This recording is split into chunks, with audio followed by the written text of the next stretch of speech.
Hey everyone, so I'm going to start this week off with a random story that quite possibly made my week.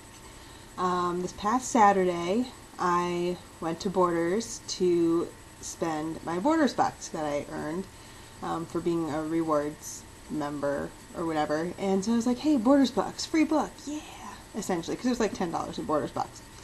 So I went there and I decided to pick out a book that I've wanted to buy my own copy of for a while, and I browsed for a little while and tried to figure out which book that I wanted to buy my own copy of that I should actually buy a copy of, because, you know, I love books, so I always want my own copies of books. But I settled on Devilish by Maureen Johnson, which is quite possibly one of my favorite books that she's written, and I like all of her books. So I read, this was one of the first, actually I think this may have been the first Maureen Johnson book that I read, but I really like it.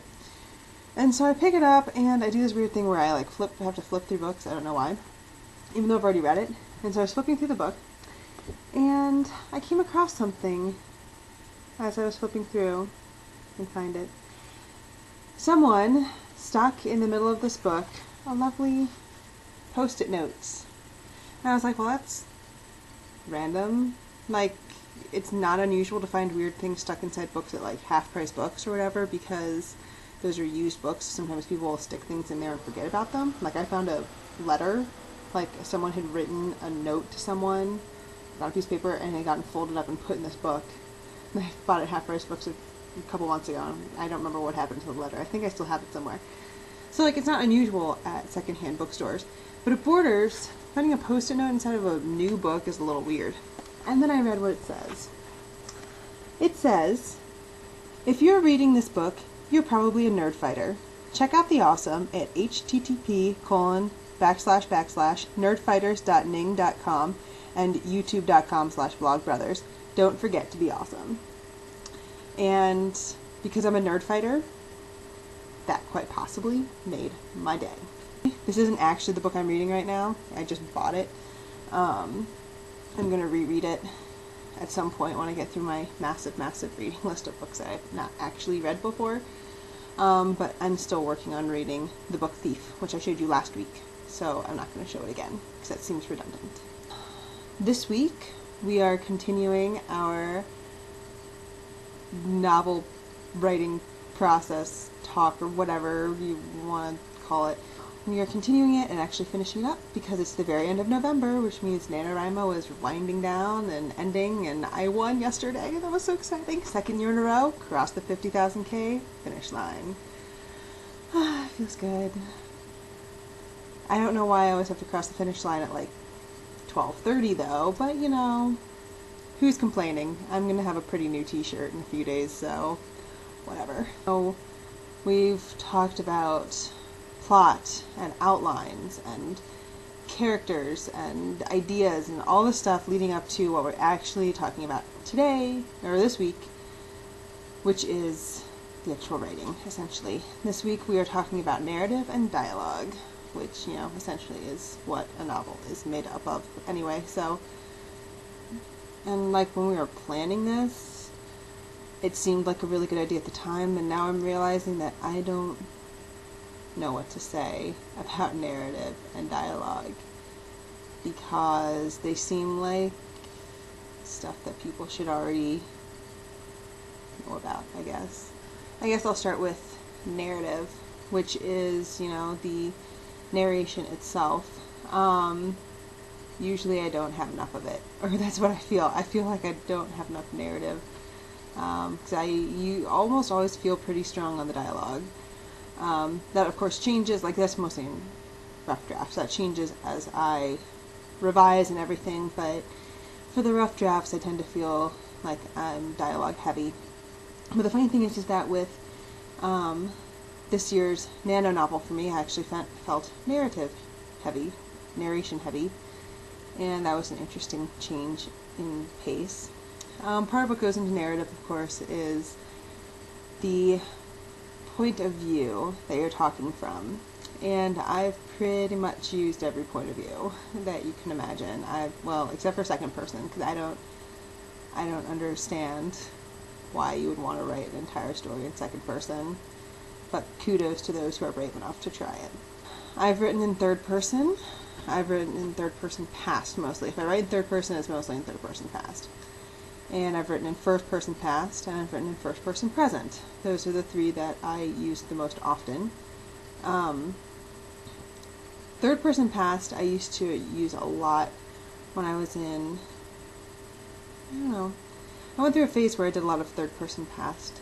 I can't remember when it was. It was when I was like late high school, I guess. When I was younger, I almost always did first person, and now I've actually started going back to first person, and I've gotten really into writing first person present, which is a lot of fun.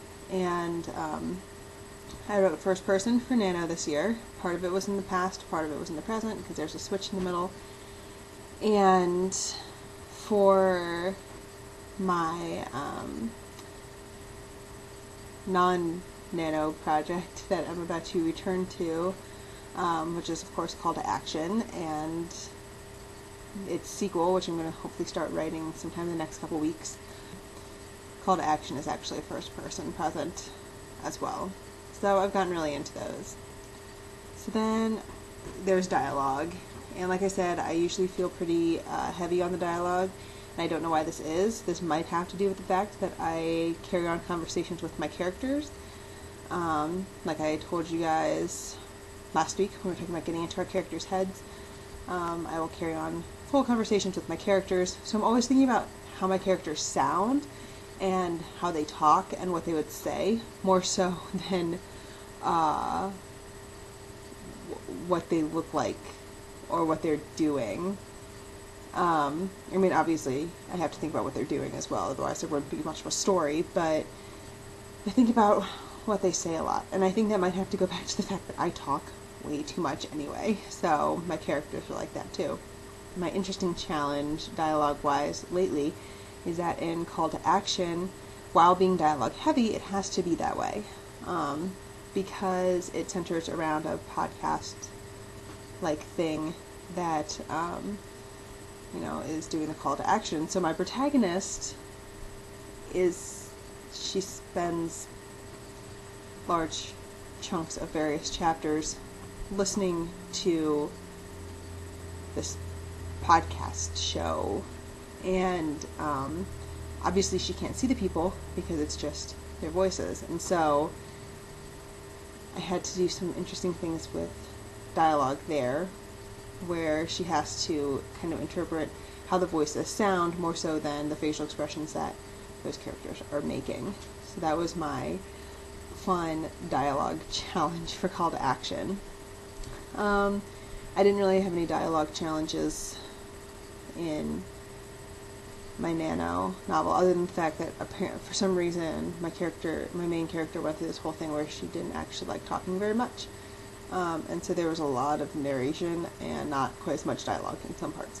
Next week we're going to be doing something fun, because we actually just had a scheduling chat, trying to come up with themes to talk about a few weeks ago, and we decided that we're going to try to do what we're going to call free weeks.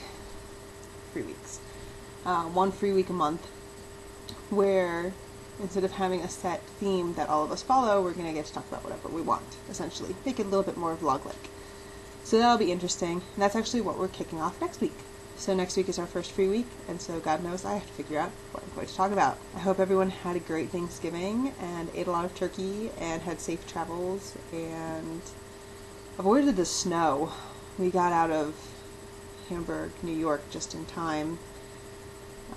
It was just starting to snow as we left, and then we found out that the next morning it was like a ton of snow on the ground, and it was like, wow, welcome to the Christmas season. Good luck finishing Nano if you are still going, if you're still trucking away. You got a couple more days.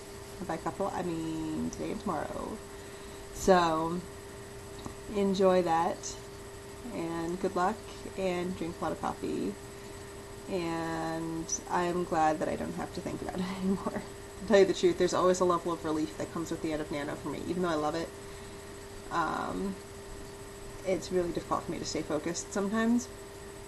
And so now I don't have to feel guilty about thinking about having to edit and revise call to action, or my edits and revisions of call to action, than trying to hunt down my readers. That's going to be fun.